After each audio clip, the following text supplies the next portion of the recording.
โอเคโอ้ตายแล้วพี่น้องเอ้ยลูกสาวข่อยลูกสาวหลาข่อยเขาดาวว่าซะเมาหยังก็เมาหยังไงฮะเมาโซจูบ่เคยกินน้ำมูกเสือโซจูตายเป็นแนวเนี่ยบัดนี้เฮ็ดจังได๋บัดนี้เนี่ย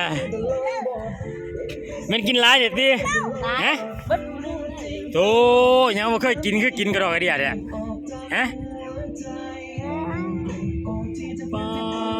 ลูกข่อยบ่เคยเป็นแนวนี้เสือได้เมาแห้งขนาดบัดนี้โซจูเนี่ยมันผสมหยังผสมน้ำบ่ผสมน้ำสไปร์ขนาดองุ่นขนาดตัวบ่เคยกินเลยคือกินกระดอกกระเดียดอ่ะฮะ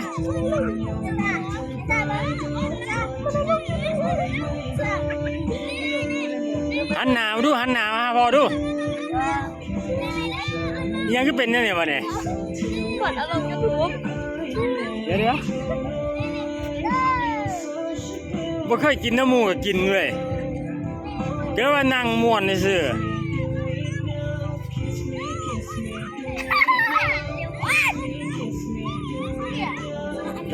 ตายบัดนี้เฮ็ดจังได๋บัดนี้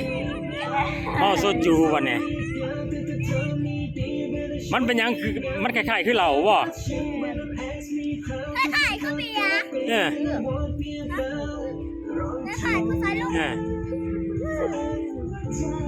เฮ็ดจังได๋บัดนี้ปวดหัวบ่จะน้อยพ่อ